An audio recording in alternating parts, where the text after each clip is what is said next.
Cool. Thanks for joining me. I appreciate it. I guess we can jump in if you want. Yeah, Let's start with 70,000 tons. Welcome back. yeah, thank you.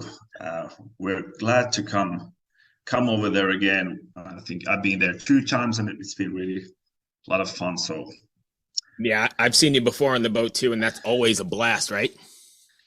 it is a special thing, and I think everybody's just enjoying themselves all the time there. It's great event. It's very different from other festivals, right? They're all, I mean, because you're so close and right up in person with everybody, right?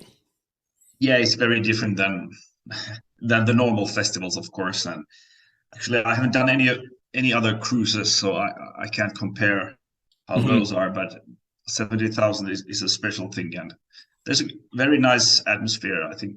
Yes. I think I've gone 7 out of the last, whatever, 10 or 11. So I've always had a That's good. blast. Yeah, And I've seen you guys a couple times and it's always been fun. yeah, So anyway, let's talk about the new record. Um, cool. it's a concept album, I see. It is. And does that come about as a result of one of your members' stories, or is that off of another story? Yeah, it's my Oh, short your story. story. Okay, great. Yeah, so I'm happy to talk about it I would if love needed. to. Yes. So is it an Yeah, actual short story at first, or a novel, or? it's a short story, so it's quite easily printed on the vinyl version and the art book version. And the art book version also has the Finnish version, so that's quite long. But I think on the standard jewel case CD, it would have been too long for that, so it's not there.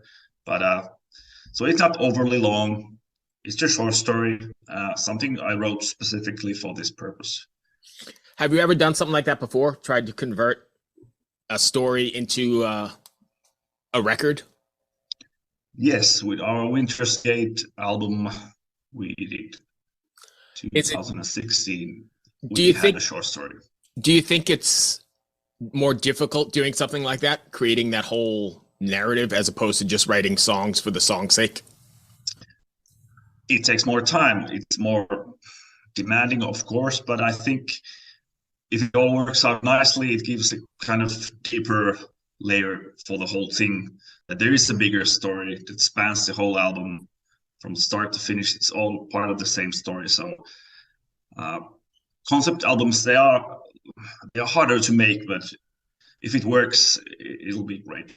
So yeah, I mean, I think you're 100% right. It's hopefully it works, but there are some who put concept albums together that don't work, and then I'm reminded of stuff like Operation Mindcrime, which just like works amazing, right? Yeah, exactly. It's not easy. It's not a sure thing that if you do a concept album, it will be better than your normal albums. Right, right. You need a good story and some kind of plan how to combine the music and the story. But And still get the characters across in a musical form, right? In short verse.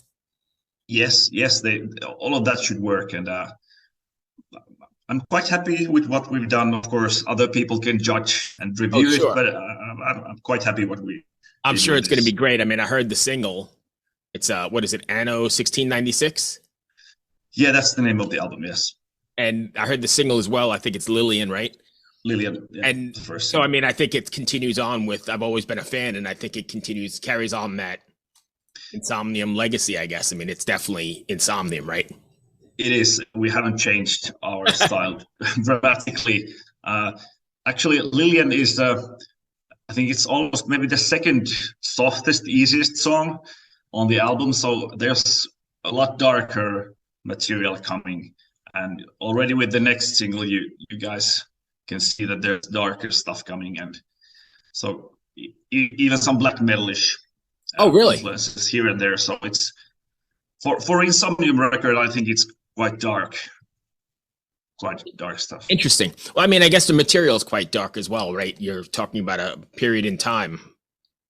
Yeah, the 17th century history in Europe, it's a dark period, and there's a lot of crazy stuff happening there. And like I'm a history fan. I studied history in university, and that period has always been like one of my favorite eras, along with Middle Age, medieval times. So Right.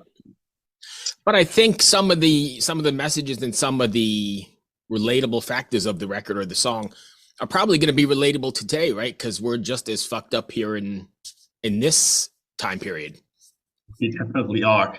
And like I didn't write it as a kind of analogy for the modern times, but there are also the same themes that kind of come haunt the human race time Right. after time. They never disappear, like greed and like paranoia and this kind of what happens with witch trials.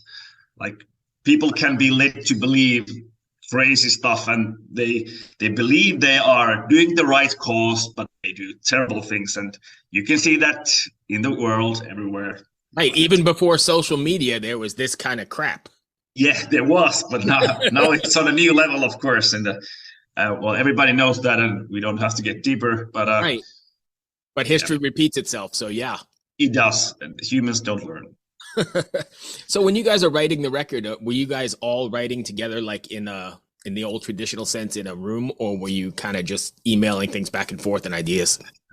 It's emailing back and forth. Like we have 4 composers in the band, so everybody works home in the home studio and then makes some kind of demo, sends it to the other guys, and then we'll comment it and okay, riff A sounds good, riff B, it sucks, make something better. Right. And that's how it goes. And in the end, we have some songs that most of us think are really good. And I think that's a good way of making sure that the material is strong. Like all of us, we have to agree that this is a good song now. All the parts are good. We can actually put this on the album. Right. So that's how we work. And but of course, before we go to studio, we have kind of final arrangement camp. We get to the rehearsal place for 3-4 days and put everything together and finalize the arrangements and stuff like that. So then we get together and it's kind of faster interaction. But the composing happens, we do it by ourselves. So do you find it difficult, or do you spend any amount of time making sure you don't write the previous record? Does that make sense? Intentionally being a little bit different than, because it's easy, I'm sure, to fall into, well, this sounds like the last record, or I know you're not reinventing Insomnium, but you're still trying to differentiate record to record, right? We are, and it's always balancing, kind of tightroping that you want to be the band you are and not lose the essence of the band, but still you don't want to make the same album over and over again. So I think that's what we are always trying to achieve, that it still sounds like Insomnium, but we'll invent something fresh, something we haven't done before. And if somebody makes a riff that the others think, okay, that sounds a bit too familiar, we've done that already. Right. It might be that, okay, we scrap it, we have to invent something better, something new. So we are aware of it all the time when we compose. Yeah, I imagine you sort of have to be, because it's probably easy to fall into, that's kind of a riff from the last record or something like that. Yeah, and it happens a lot. And of course, all the composers, they have their own kind of signature stuff they do. It just comes from within us. So others can spot it. You've done that previously. You have to invent something else, but you don't necessarily see it yourself. Right. So I see that there are 8 tracks on the record, I believe anyway. And yeah. So when you're writing and you guys get ready to go in the studio, especially for this record, did you have like a lot of them that got filtered, or were they 8 and you just perfected those? We had, in the demo phase, I think we had like maybe 15 demos or something like that. But in the end, we recorded 11 songs, and then we decided we had 11 songs over 70 minutes of music. Wow. But then we thought that this material is so strong that they are not just bonus tracks, these leftovers. So we decided we're going to make this like kind of extended album version, which has 11 songs. So on this art book version of the album, you have actually 11 songs. So there's the 8. Okay, cool. That's the basic album, and then there's the EP Songs of the Dusk EP, which has 3 songs. And, Okay. that's the way we planned it. What's it like being back out on the road again? It was great. We did 2.5 weeks in Europe with Moonspell, Borknagar, Wolfheart, and Hinayana from Texas. Right. It was a great lineup. Very good shows everywhere. Really nice package. Really good atmosphere on the tour. I think we all enjoyed it a lot. That's great. So I remembered what I was going to say now. Sorry. Yeah. Nowadays, everybody's like interested in like getting the single. The attention span's really, really small, right? Let me get a digital single. But you guys are actually putting out the full album. And I think there's a whole art lost in the sequencing of a record, right? The ebbs and flows and making it, especially if you're translating a story, making it work so the listener is emotional when they're supposed to be emotional and that sort of thing, right? Yes, you're absolutely right. And we are so old guys that we love the album form. Yes, we want to do albums. Right. And I don't think we'll turn into TikTok band that only releases 1 minute a whole lot songs. goes, right, but a whole lot goes into sequencing, right? Yeah. So we're old guys, we love albums and we want to plan whole albums. So that's how I think people like my son's age, they're missing that whole thing because they consume everything in 90-second, 3-minute intervals, and there's no. But I like the record, and I mean it was a whole process, right? Buying the record, reading the liner notes, listening to the way you put it together, and it's a thing. It is a thing, and let's hope it will not be totally lost. Like my oldest son, he collects vinyls now and plays guitar, and he has found the right thing, and I'm really, really happy for that. So he's going to carry the torch for the old vinyl way. That's nice. Yes. So what does an Insomnium crowd look like nowadays? Because you guys have been around for a long time. I think you probably have multi-generations coming, right?